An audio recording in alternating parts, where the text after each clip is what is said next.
Hello, hello. I'm back with the portable brushes. So there's several types of portable brushes. There's the slide cap ones, there's the little mini brushes, and then there's the cap to lip brushes. In this video, I'll just be talking about these two types of portable brushes.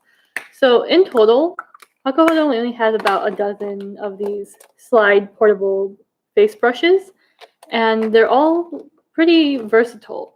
So starting with the biggest one. So as you can see, there's different sizes. So there's two different sizes primarily. There's a powder brush size and then there's a cheek brush size. So starting with the goat and squirrel mixes, this is the H613. This is the J603. And you can see the smaller one has this more rounded dome to it and the bigger one has this more flat cut dome to it. So this is it extended all the way out. And you can adjust the size and the area of coverage by sliding it in or out. So all the way out, it's a face brush, it's a bronzer brush, it covers a lot of area. Slid in about this much, it's a blush brush. And then if you take it in even more, you get this highlight brush. So then you can have more precision with it. Same thing with the cheek brushes. This way you have a cheek brush, rather large cheek brush. Take it down a little bit more, and then you have a highlight brush, like so. And then these squirrel and goat brushes don't really have an equivalent in the permanent non-portable line. So the closest I could find is the B507. And this one has a diamond cut tip to it, unlike the square tip and the round tip. But the reason why I pulled the 507 is because density-wise, the 507 is pretty close. These are actually thicker and more resilient feeling, but otherwise, if you want a non-portable version, the 507 is a good choice. But this is the spread on this one all the way open. This is the spread on this one. And this is the spread on this one all the way open. So, and then as you can see, area, it does cover quite a lot. And now we have the Hello Kitty brush. This is actually the biggest of the slide face brushes. This one is goat and synthetic. And the next ones are just ever so slightly smaller by a couple millimeters. You can see the difference here and here. And this one has a pretty deep imprint with holographic lettering on it. I know holo is a big thing right now. Hi, Christine. And the Hello Kitty license, I assume, is with Hakuhodo to allow them to legally do this. But this one is also, again, that sort of square cut tip. And then this one does feel denser and more resilient because it is goat. It springs back more readily. And this one goes all the way over here if I push it. This one goes about to here. This one feels more firm and will be a stronger blender for sure. This one would be good for finishing. This one, I wouldn't do finishing with it because it might wipe some makeup off, but it is good for setting, buffing away. And if you use powder foundation, if you take it down to about like this level, you can definitely do powder foundation application or touch up with it. And that's what these portable brushes are supposed to be for. They're supposed to be for touching up. So admittedly, I've used mine to apply a full face of makeup before. Doing that, you'll have to wash the brush very often, but that's up to you. And then the next size down, sorry, the Hello Kitty one is the Hello Kitty Slide Face R and F. This is our round and flat. This is the H611. Again, this has that sort of squared off tip, but it's more rounded this time. And then compared to the Hello Kitty brush, again, just a slight difference in size. And so this is the spread of the Hello Kitty brush, and this is the spread of the 611. Pretty comparable. And again, blush, bronzer, take it down for powder, smaller blush, highlight. And then you can, if you really wanted to, take it through the nose, eye socket, and through the temples as well. So these are super versatile. And something that I neglected to mention is the slide mechanism on this one is so unique. So you see that little button there? And the cap has a notch in it. So it slides and pulls it down for you. And it's a super smooth mechanism. I handed this to somebody, a guy who's like not into brushes at all, and he was playing with this because he was just so amazed by the mechanism. Okay, back on track. This is the J601GS. This again is the last few have all been goat synthetic mixes. And then this one is a goat synthetic mix with the difference that it's a dual fiber brush. So this one is definitely for liquid foundation touch up if you want to do it. And if you want more coverage, take it down so it's denser. You can do under eye concealer, cream contouring with it, and then take it up. You get a more sheer diffuse coverage. Or if you have a very glittery powder highlight, you use this to kind of apply it, and then you get fewer of the shimmer particles. And this is how much it goes down to. They're all pretty much the same width. The body, or the base of the ferrule where it comes into the body. So they can all do highlighter like so. And then if you prefer a fully synthetic brush for your purposes, they have the H614.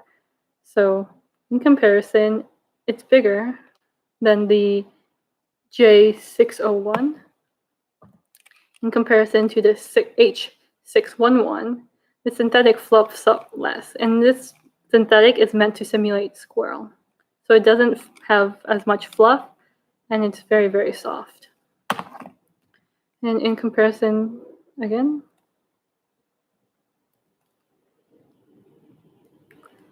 and in comparison to the squirrel goat one, which fluffs up a lot. And then from here on out, the brushes are all goat. So those were the mixed hairs primarily. The pure squirrel one is the H612. So this is only for powder because it's blue squirrel. And it's surprisingly resilient. You can see how it bounces back so quickly. And in comparison to the goat and squirrel mix, it's the same size, but it doesn't look like it's the same size because of the extra spread. So if I put my hand like this, it's only a millimeter or two wider, but otherwise this width is exactly the same. And this one has a nice spread to it as well, so you can use it for powder, blush, setting, dusting off, just retouching in general. And then again, you have the different size capabilities and changing. I'm just sliding it with my thumb like so. Like so. And then you could do your eye makeup, but I actually haven't done that myself. I just know it's a possibility. And then we have the J601 pink and the J601 in the regular black handle. These again have that kind of squared off tip, flattened dome, very comparable, and these are pure goat, very comparable to the H614 and the H611, slightly smaller. Here's the spread on the 611. And here's the spread on the 601. They're pretty comparable. And they do both feel pretty plush and resilient. The pure goat one does feel a little less firm. It has a little bit more softness to it, or a little bit more bend softness to it than the goat and synthetic blend. I wouldn't use this one for touching up foundation and concealer, but I would definitely use the 611. It's just a different feel in how plush and how thick it is. And if I take them down to the same length, this one still has more bend in the tip and less spring back. Yeah. And then we have the angled ones. This is the J602 pink, and this is the J602. So in comparison, we have the sizes like this, and the width this way. It's a little bit squared off on the top, and this will give you more area coverage. So if you smack it on this way, you can see how much it puffs out. Versus if you smack this one on, it puffs out that much. And then this way, get quite a bit of spread. And this way. This would make the better bronzer brush. This one or the squirrel one, where are you? The squirrel goat one. These would make the best bronzer brushes out of the two. Or if you're reapplying sunscreen, I do prefer, I'm not sure why, but I do prefer angled brushes for applying powder sunscreen, mostly because that angle allows me to get everywhere in there. Round brushes, I can do it too, but it's just not as ergonomic where I can keep my wrist down as I'm applying versus this one, it's kind of all over the place. And sometimes my elbow bumps into things. So let's have some other regular brushes from the line to compare to these. So the B531 in comparison to these angled brushes, not at all. It's much longer, it's denser, and then the tip shape is completely different. I know someone's going to ask. It's not a great comparison, but I pulled it anyways for that reason. A better comparison is the, nope, not that one, is the 205. So again, it has that kind of almost flat cut tip to it. And then it spreads about the same. The difference is where it's packed in the ferrule, it has a much tighter pinch here versus here has a looser pinch. And they feel approximately the same at the tip if it wasn't for the density here. So this one, you can spread it way out like that. And this one, because it has more hair in it, doesn't spread out quite as much if I press it with the same pressure. So that's the 205. And I do have to say the 205 hair is slightly more textured and coarser than the hair in any of the portable brushes. So this one will blend a bit stronger. The KO22 is probably the closest you'll get to duping the portable brushes in the permanent line. So this is the 601, and you can see the DNA is pretty similar between these brushes. And if I was to take a brush sleeve and take it down, like so, it would pretty much be identical. So I'm pretty sure they modeled these portable brushes after the KO22. And to pull another brush to demonstrate, this is the H614. Again, same general shape. Of course, thicker packed in. And then this is the 611. Popped all the way out. Pretty similar. The difference is this one transforms and throws in your purse with a powder, and then you can touch up. This one has equivalent in the round shape, the J4001, but it's not really comparable because that one, the overall brush head is much longer. And here we are, the B110 in comparison to the portable brushes. Not at all. However, interestingly enough, if you take the 110 and the B110 and the J5543 and mash them together, that's pretty much what the portable brush is. So it takes the density and the resilience of the 5543 and combines it with sort of the more fluffified shape of the 110, and you get the portable brush, the 601 at least.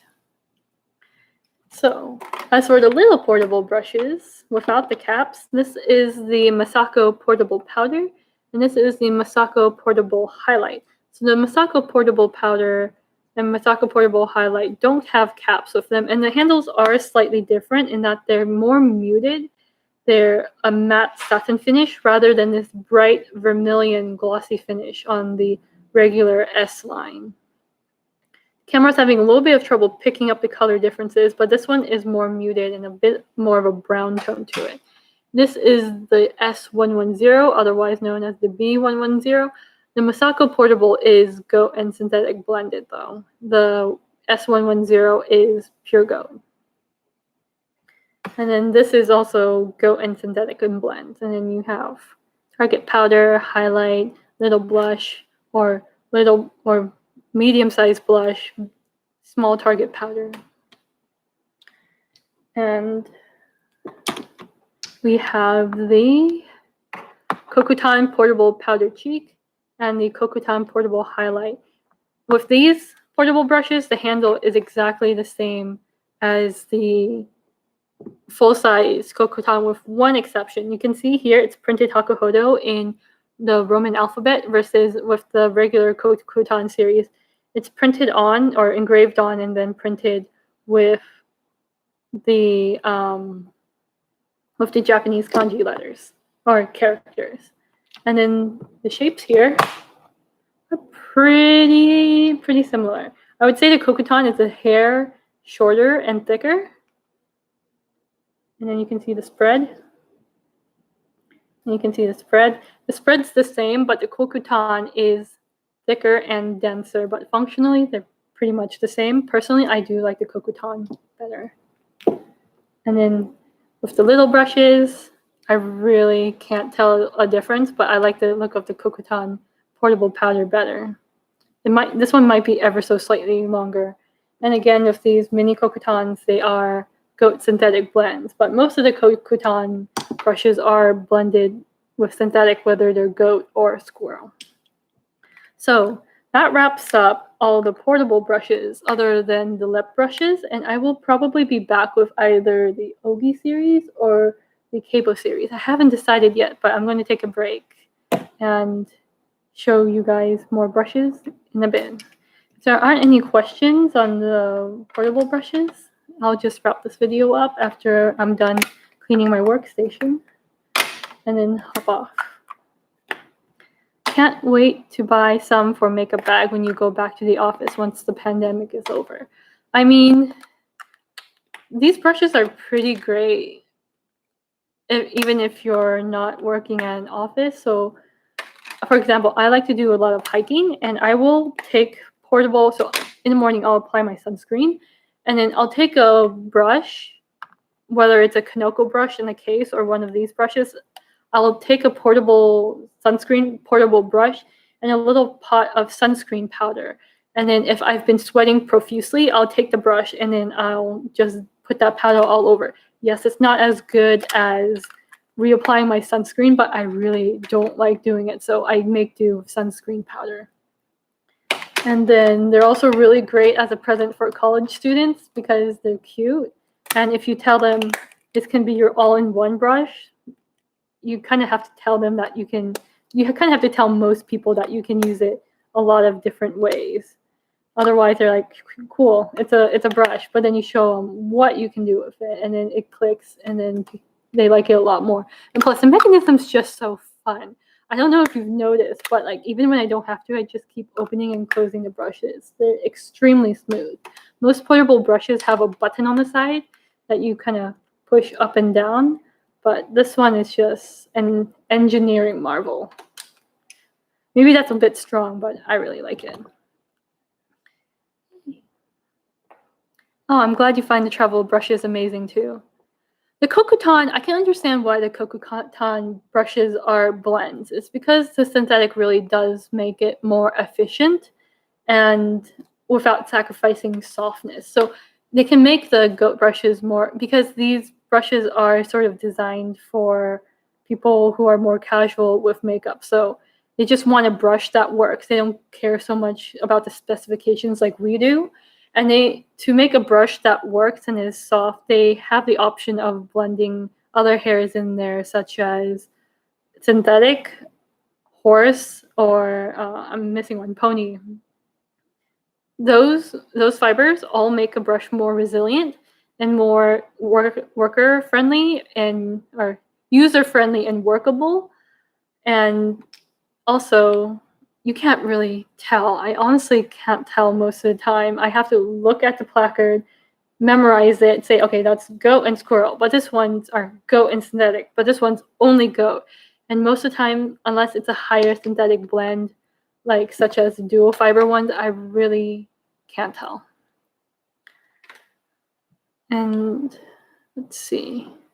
And something else about the synthetic blends in there. So it keeps it from fluffing up as much. So if I can find an example. Here. This is the B110. This is the S110. The S110 just came out of a brush guard. The B110 has been sitting outside of a brush guard for a while. if you blend synthetic into a pure goat brush, so it's no longer pure goat, like the Masako or the Kokutan portable, these have been sitting without a brush guard, and this is as big as they get. So this is what I mean by they're more user-friendly and controllable / workable. So brush guard, freshly taken out, no brush guard, no brush guard, and they've been sitting like this for a while. Okay. You haven't ordered from Hakuhodo online. Will the Hakuhodo brushes come pre-washed? They do send you a little placard when you order from Hakuhodo. You can use your brushes right out of the package, unlike some other manufacturers, which do say, please wash. These brushes are starched or something. And yeah, that's something really nice about the Hakuhodo brushes.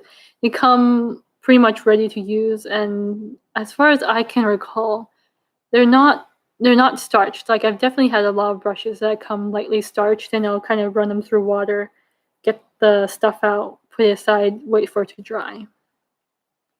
You've been wondering about the synthetic blends. Oh, you're welcome. Yeah, honestly, the only way I can tell if I don't have a placard is I take a UV light. There's a video on my Instagram about this where I take a UV light and I shine it on the hairs. And then if there's synthetic blended in it, it doesn't fluoresce blue-white as strongly, and that's really the only way I can tell. There's been a lot of brushes, especially in the B series and G series, where it's a goat, synthetic, and squirrel blend. And often with those, I think, oh, they're just goat and goat and squirrel, and I don't realize there's synthetic blended in there because it's just so seamless. I couldn't tell. And it's just like, oh, this is a good brush, but I couldn't tell you why it was a good brush. And then looking at the blends, like, oh, that makes sense, because if I compare that brush, that goat and squirrel brush, to another goat and squirrel one, like, it's different.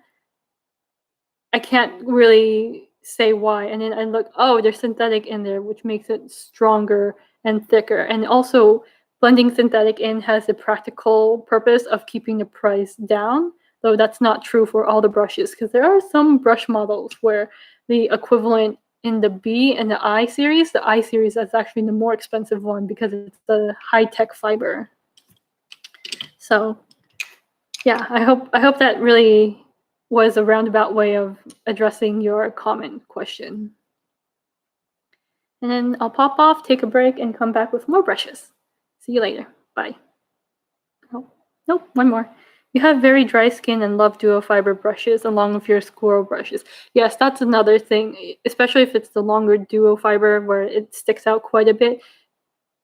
Synthetic hair is extremely soft. Those of you who have seen my blog post on Saibi Koho, so there's Sokoho, Saikoho, and Saibi Koho. The brush that felt and performed most like that highest grade Saibi Koho hair was actually nylon synthetic, which is what the dual fiber brushes have. So for those of you who don't know, they're all closed. I have no idea which one is which at this point.